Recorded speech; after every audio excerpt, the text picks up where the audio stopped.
प्रेम से बोलिए एकादशी माता की जय, भगवान विष्णु की जय।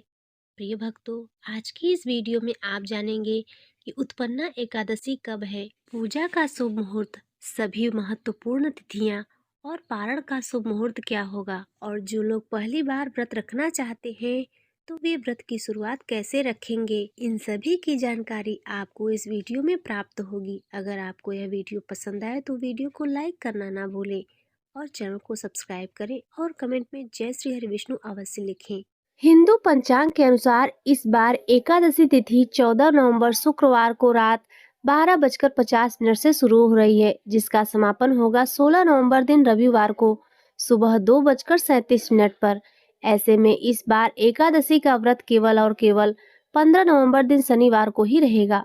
सभी गृहस्थजन और वैष्णवजन 15 नवंबर शनिवार को ही व्रत रखेंगे और एक दिन पहले शुक्रवार को दसवीं तिथि के नियमों का पालन किया जाएगा। 15 नवंबर शनिवार को ब्रह्म मुहूर्त सुबह 5:09 से 5:57 तक रहेगा। सूर्योदय होगा सुबह 6:44 पर। सूर्यास्त का समय शाम 5:38 तक रहेगा। प्रातःकाल पूजा आप सुबह 5:24 से 6:44 के बीच में कर सकते हैं।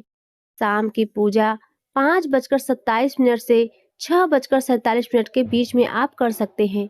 और इस दिन शिववास भी बन रहा है। शिववास कैलाश पर होगा, जो कि बहुत ही शुभ संयोग माना जाता है। राहु काल सुबह 9 बजे से 10:30 तक रहेगा और इस बार उत्तरा फाल्गुनी नक्षत्र और हस्त नक्षत्र का शुभ संयोग भी इस दिन बन रहा है, जिसमें उत्तरा फाल्गुनी नक्षत्र रात 11:34 तक रहेगा। बाद में हस्त नक्षत्र प्रारंभ हो जाएगा। द्वादशी तिथि प्रारंभ होगी 16 नवंबर रविवार को सुबह 2:38 से, जिसका समापन होगा 17 नवंबर सोमवार को सुबह 4:47 पर। द्वादशी तिथि लगते ही हरिवासर का समय भी शुरू हो जाता है और हरिवासर के समय एकादशी नियमों के अनुसार व्रत नहीं खोला जाता। और इस बार 16 नवंबर रविवार को ब्रह्म मुहूर्त सुबह 5:09 से 5:57 तक रहेगा। सूर्योदय होगा सुबह 6:45 पर।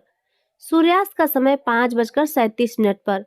प्रातः काल पूजा आप सुबह 5:25 से 6:45 के बीच में कर सकते हैं, जब आप भगवान विष्णु की पूजा करके भोग आदि अर्पित कर सकते हैं। और शाम की पूजा शाम 5:27 से 6:47 के बीच में कर सकते हैं और इस दिन शिववास नंदी पर रहेगा। राहु काल दोपहर 4:30 से शाम 6 बजे तक रहेगा। पूरा दिन हस्त नक्षत्र रहेगा। साथ ही सुबह 6:48 से प्रीत योग भी प्रारंभ हो रहा है। हरिवासर का समय 16 नवंबर रविवार को सुबह 7:10 पर समाप्त होगा और इसके बाद में ही व्रत का पारण किया जाएगा। लेकिन इस बार व्रत पारण यानी व्रत खोलने को लेकर बहुत ज्यादा असमंजस बना हुआ है, क्योंकि कुछ कैलेंडर में सुबह के समय व्रत पारण दिखाया गया है, तो कुछ कैलेंडर में केवल दोपहर के समय ही व्रत खोलने का शुभ मुहूर्त बताया गया है। ऐसे में 16 नवंबर रविवार को दोपहर 1:10 से 3:18 के बीच में व्रत का पारण किया जाएगा। इससे पहले आप केवल शुभ मुहूर्त में पूजन करके भगवान को भोग लगा सकते हैं, क्योंकि हरिवासर समाप्त होने के बाद व्रत खोला जाता है। ऐसे में सुबह सूर्योदय के 1 से 2 घंटे के अंदर अंदर व्रत पारण करना शुभ माना जाता है। लेकिन जो लोग सुबह व्रत न खोल पाए, उन्हें दोपहर में 1 बजे से 3 बजे तक व्रत का पारण कर लेना चाहिए। अब ऐसे में जो लोग सुबह व्रत खोलना ही चाहते हो तो सुबह 7:15 से 8:45 के बीच में व्रत खोल सकते हैं। एकादशी व्रत में तुलसी जी में जल नहीं चढ़ाया जाता, लेकिन द्वादशी तिथि को व्रत पारण करने से पहले तुलसी जी में जल अर्पित करके तुलसी माता को भोग अर्पित किया जाता है। और इस बार रविवार का दिन पड़ने के कारण तुलसी जी में जल ना चढ़ाएं। तो इसके लिए देखिए, शास्त्रों का नियम यह कहता है कि द्वादशी में तुलसी जी में जल अर्पित करना चाहिए, लेकिन रविवार को तुलसी जी में जल नहीं चढ़ाया जाता। ऐसे में भक्तों के दो मत हो सकते हैं। या तो कुछ लोग ऐसे होंगे जो रविवार को जल चढ़ाएंगे, और जो लोग नियमों के अनुसार व्रत का पालन करना चाहते हों वे लोग रविवार के दिन भी तुलसी जी में जल अर्पित कर सकते हैं, जिसका दोष नहीं लगेगा। आप यदि पहली बार व्रत रखना चाहते हैं तो व्रत की शुरुआत उत्पन्ना एकादशी से ही करनी चाहिए। और व्रत को किस प्रकार रखना चाहिए, इसकी जानकारी आपको उत्पन्ना एकादशी के व्रत की कथा में जानने को मिलेगा। तो चलिए सुनते हैं श्री कृष्ण भगवान द्वारा युधिष्ठिर को सुनाई गई उत्पन्ना एकादशी की व्रत कथा। एक बार नैमिषारण्य क्षेत्र में, जहाँ पर 88,000 ऋषियों के बीच में शौनकादि ऋषियों ने यह प्रश्न किया, हे सूत जी, कृपया हमें उत्पन्ना एकादशी की व्रत कथा सुनाएं। तब सूत जी कहने लगे, हे ऋषियों, इस व्रत का वृत्तांत और उत्पत्ति प्राचीन काल में भगवान श्री कृष्ण ने अपने परम भक्त युधिष्ठिर से कही थी, वही मैं तुमसे कहता हूँ। एक समय युधिष्ठिर ने भगवान से पूछा कि एकादशी व्रत की विधि से क्या किया जाता है और उसका क्या फल प्राप्त होता है। उपवास के दिन जो क्रिया की जाती है, आप कृपा करके मुझसे कहिए। यह व्रत सुनकर श्री कृष्ण भगवान कहने लगे, हे युधिष्ठिर, मैं तुमसे एकादशी के व्रत का महात्म्य कहता हूँ, सुनो। सर्वप्रथम हेमंत ऋतु में मार्गशीर्ष कृष्ण पक्ष की एकादशी से इस व्रत को प्रारंभ किया जाता है।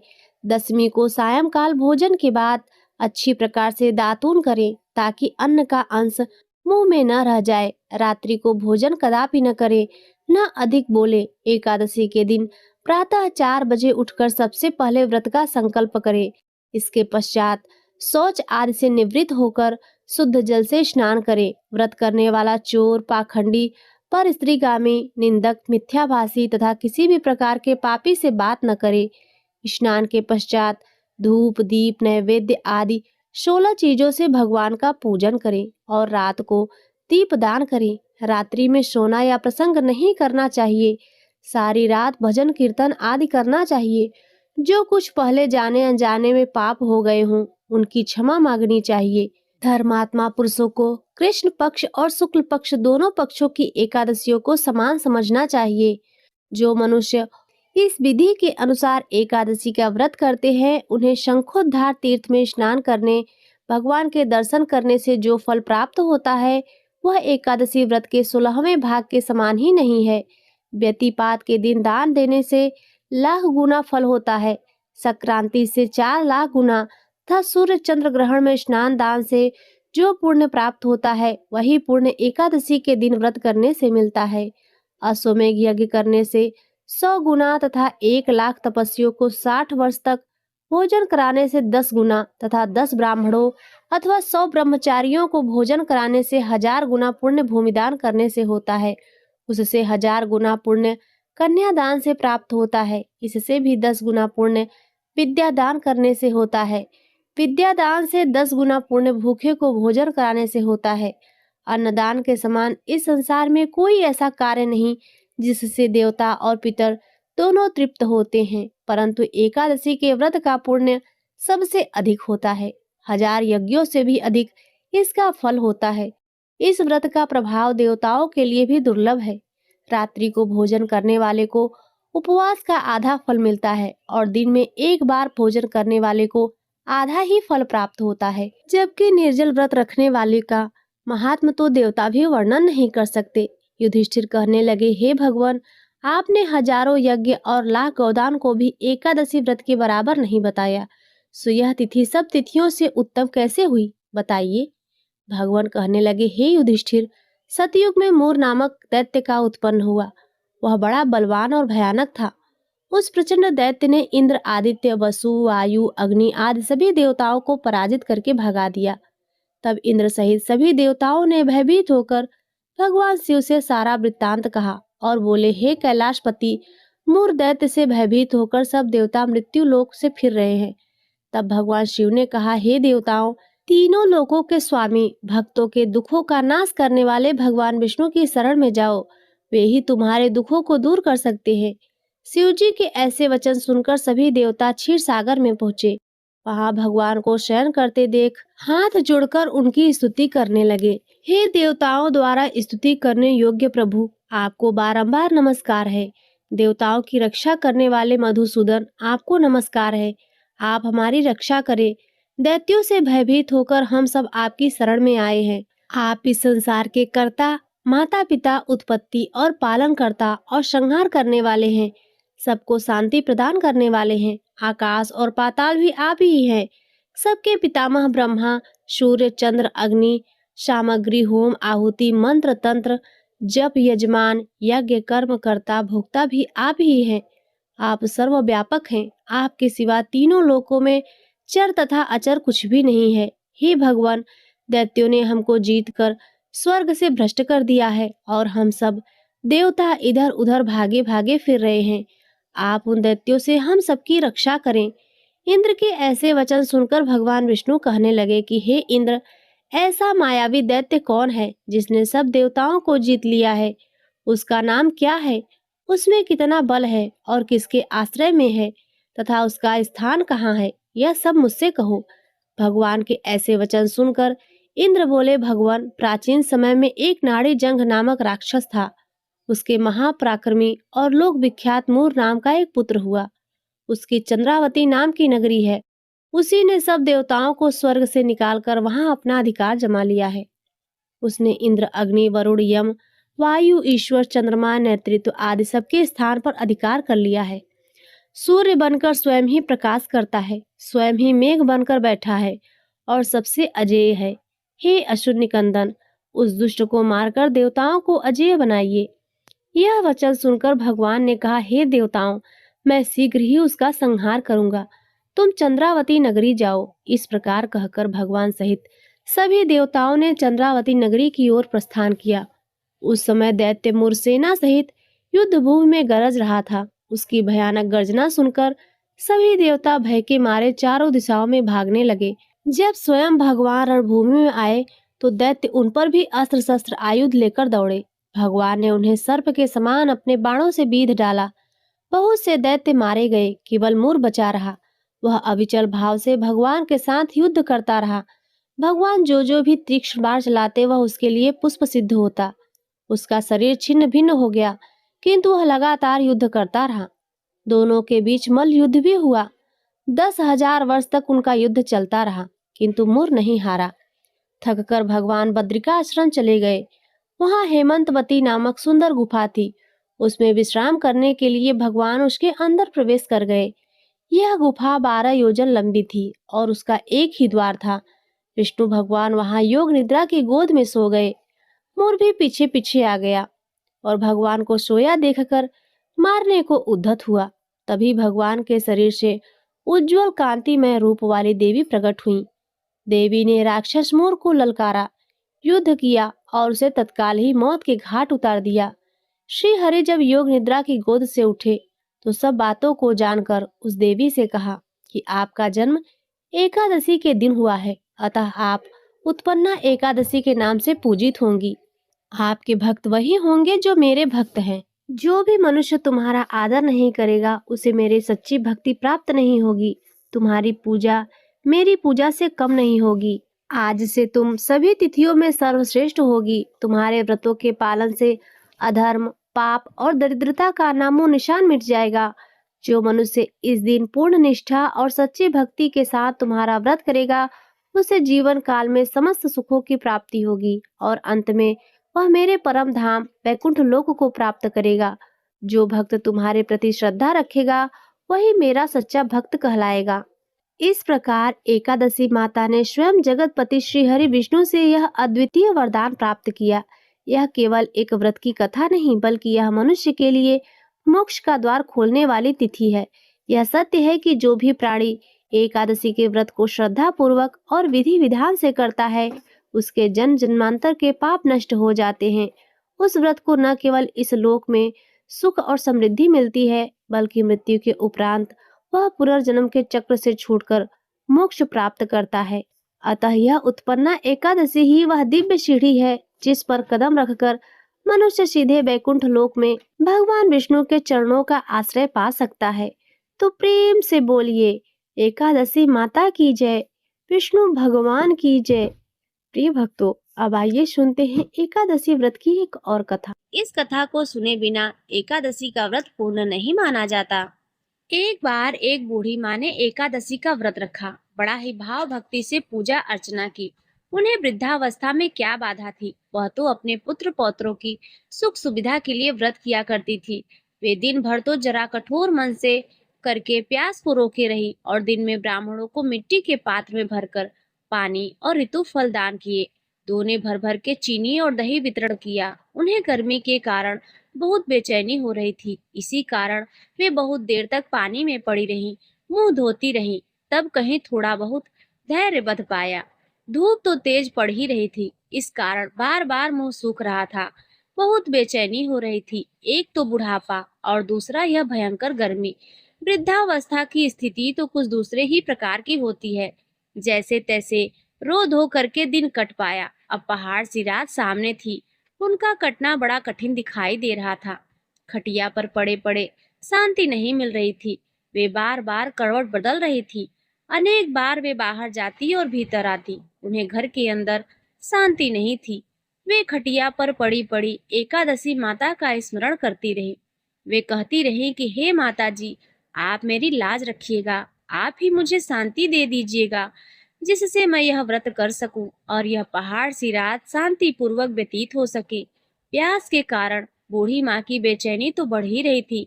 उन्होंने धैर्य रखने का बहुत प्रयास किया, किंतु सहनशीलता की सीमा टूट गई और वे घबराकर एकदम से चिल्ला उठी। बोली कि बचाओ बचाओ। अम्मा का चिल्लाना सुनकर परिवार भर के नर नारी, बच्चे और पड़ोसी एकत्रित होकर बूढ़ी अम्मा के खटिया के समीप पहुंच गए। सबने पूछा, अम्मा आपको क्या हुआ? आप क्यों चिल्ला रही हैं? आप इस वृद्धावस्था में यह कठिन व्रत क्यों कर रही हैं? अम्मा जी, शक्ति से ही भक्ति होती है। थोड़ी ही देर में वे फिर से बोली, अरे मेरे प्राण निकले जा रहे हैं, मेरी छाती पर ठंडे पानी का घड़ा रखो। अब नातियों ने दादी की छाती पर ठंडे पानी का पात्र रख दिया। तब उन्हें कहीं थोड़ा बहुत आराम मिला और थोड़ी देर के लिए उन्होंने अपनी आंखें बंद कर ली। अब एकादशी माता ने सोचा कि अब बूढ़ी अम्मा तो बड़ी कठोर हैं, जरा जाकर उनकी परीक्षा लेनी चाहिए। वे आधी रात को मुर्गा बनकर टर टर करने लगी। मुर्गे की आवाज सुनकर दादी जल्दी से उठी और बाहर जाकर आसमान की ओर देखा, किंतु आसमान में कहीं उन्हें प्रातःकालीन तारा नजर नहीं आया। वे सोचने लगी, यह मुर्गा क्यों और कैसे बोल गया? उन्हें प्यास तो लग ही रही थी, थोड़ा बहुत उनका मन भी विचलित हो गया था। अंत में उन्होंने दृढ़ निश्चय कर लिया कि मैं अब व्रत पूर्ण करके ही छोड़ूंगी, चाहे भले ही मेरे प्राण क्यों ना निकल जाएं। यह सोचकर फिर वे खटिया पर शिथिल होकर लेट गई। थोड़ी देर में एकादशी माता ने उनकी फिर से परीक्षा लेनी चाहिए। एक छोटी सी बालिका एक गिलास में शरबत लेकर उनके सिरहाने आकर खड़ी हो गई और जोर से बोली, दादी जी, सवेरा हो गया है, आप हाथ मुंह धोकर शरबत पी लीजिए। पहले तो शरबत का गिलास देखकर उनका मन मचल उठा, किंतु अचानक व्रत का स्मरण हो आया। उन्होंने सोचा, मैं किसी भी प्रकार से अभी शरबत नहीं पी सकती हूँ। वे शांति पूर्वक अपनी खटिया पर लेट गई। फिर थोड़ी ही देर में उन्हें ऐसा लगा जैसे किसी ने उन्हें पानी के कुएं में पलट दिया हो। वे बड़ी देर तक हाथ पैर चलाती रही, किंतु उन्होंने अपने मुंह में एक बूंद भी पानी जाने नहीं दिया। वे दृढ़ता पूर्वक अपने व्रत का पालन करती रही। थोड़ी ही देर में न जाने कहां से सामने आग जलने लगी, जिससे भारी गर्मी बढ़ने लगी। प्यास के कारण प्राण निकलने लगे, किंतु बूढ़ी अम्मा का कुछ भी नहीं बिगड़ पाया। वे जहाँ की तहाँ मुस्कुराते हुए बैठी रही। थोड़ी ही देर में बाहर प्रकाश दिखाई देने लगा। ऐसा लगा जैसे सवेरा हो गया हो। बूढ़ी अम्मा ने जब बाहर निकलकर देखा तो समझ गई अभी सवेरा होने में 3-4 घंटे की देरी है। यह जानकर वे शांति पूर्वक इधर उधर घूमने लगी। फिर एकादशी माता यह बात अच्छी तरह से समझ गई कि यह बूढ़ी अम्मा किसी भी प्रकार से अपने व्रत से टल नहीं सकती। वे उनके अत्यंत सत्य व्रत को अच्छी तरह से समझ गई। अब सवेरा होते ही बूढ़ी माता ने स्नान किया, भगवान का पूजा पाठ किया, एकादशी की कथा सुनी, ब्राह्मणों को दक्षिणा देकर भोजन कराया। तब कहीं उन्होंने व्रत का पारण करके जल ग्रहण किया। कन्याओं को भोजन कराने के बाद अम्मा ने स्वयं भोजन किया। उस श्रेष्ठ व्रत के प्रभाव से बूढ़ी अम्मा की आयु में वृद्धि हो गई। उनका घर परिवार हरा भरा हो गया। अब उनको कोई अभाव न रहा। वे हर तरह से सुख साधनों से संपन्न हो गई। नाती नातिन से उनका घर भर गया और वे उसी दिन से 12 महीने की एकादशी का व्रत करने लगी।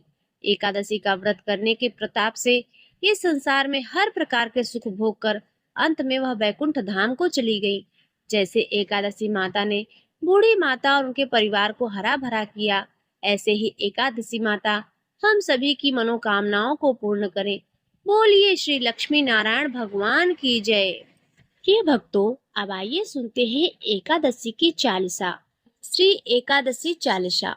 दोहा। एकादशी व्रत की महिमा अपार, श्री हरि कृपा से मिटे कष्ट, हो भव से पार। चौपाई। जय जय एकादशी महारानी, शर व्रतों में हो तुम ज्ञानी। श्री हरि तुमसे रिझे भारी, सकल जगत में महिमा न्यारी। पद्म पुराण गुण गाते तेरे, स्कंद पुराण महिमा उचरे। श्री हरि के मन को हो प्रिय, हर लेते सारे दुख संताप। जो भी श्रद्धा से व्रत धारे, अच्छे पूर्ण वही निहारे। गाय अन्न जो दान में देवे, अच्छे लोग वही सुख पावे। दसवीं तिथि से नियम निभाना, पाप पुण्य का ध्यान लगाना। भूले से अन्न न ग्रहण करें, शुद्ध भाव से व्रत को धरे। फल फूल पर निर्जर रहकर करे पूजन श्री हरि चरणों पर। सुख संपत्ति पावे यह प्राणी, अष्ट सिद्धि नौ निधि कल्याणी।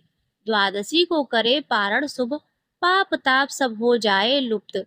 जो कोई इसको पढ़ता गाता, सकल मनोरथ पावे सुख पाता। सदा सहाय दिन दुखन पर, ममता करे निज भक्तन पर। विष्णु वल्लभा जगत तारिणी, जग कल्याणी भव भय हारिणी। मास मास में आती हो तुम, सबको मुक्ति दिलाती हो तुम। कथा सुने जो भक्त ध्यान से, मन वांछित फल पाए मान से। नारद बोले हरि से वचन, आपका है यह परम भजन।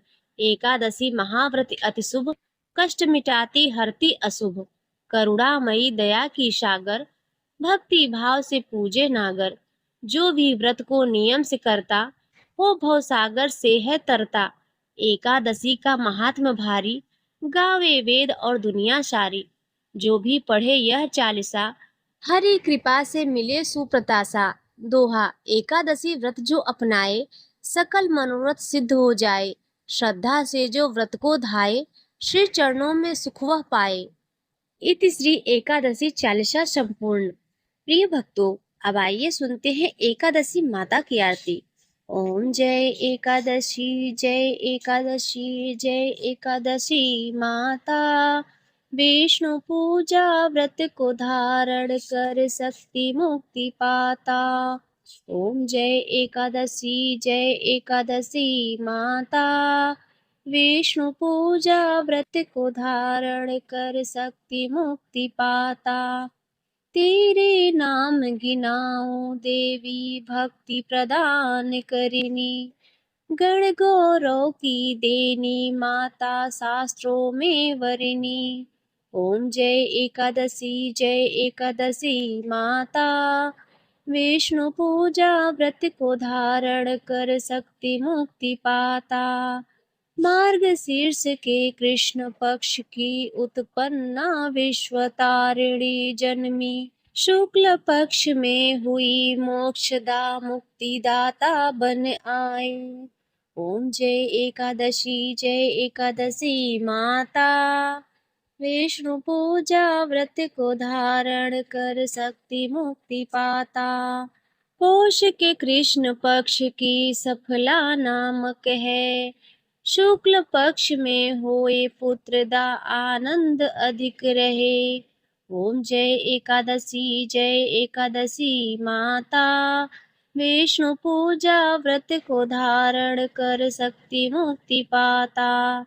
नाम षट तिला माघ मास में कृष्ण पक्ष आवे। शुक्ल पक्ष में जया कहावे, विजय सदा पावे। ओम जय एकादशी माता। विष्णु पूजा व्रत को धारण कर शक्ति मुक्ति पाता। विजया फाल्गुन कृष्ण पक्ष में शुक्ला आम्ल की। पाप मोचिनी कृष्ण पक्ष में चैत्र महाबली की। ओम जय एकादशी माता। विष्णु पूजा व्रत को धारण कर शक्ति मुक्ति पाता। चैत्र शुक्ल में नाम कामदा धन देने वाली। नाम वरुथिनी कृष्ण पक्ष में वैशाख माह वाली। ओम जय एकादशी माता।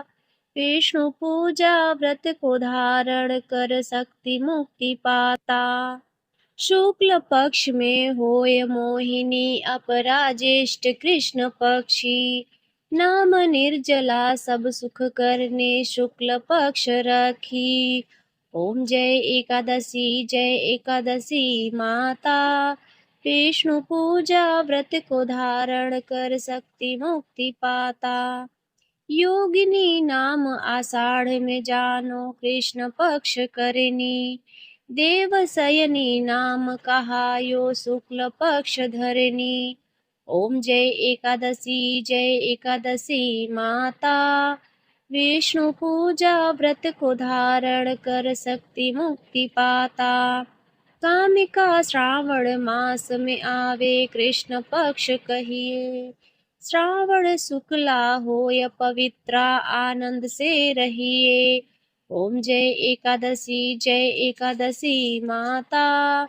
विष्णु पूजा व्रत को धारण कर शक्ति मुक्ति पाता। अजा भाद्रपद कृष्ण पक्ष की परवर्तिनी शुक्ला। इंद्र आश्विन कृष्ण पक्ष में व्रत से भव सागर निकला। ओम जय एकादशी माता। विष्णु पूजा व्रत को धारण कर शक्ति मुक्ति पाता। पापा कुंसा है शुक्ल पक्ष में आप हननहारी। रमा मास कार्तिक में आवे सुखदायक भारी। ओम जय एकादशी माता।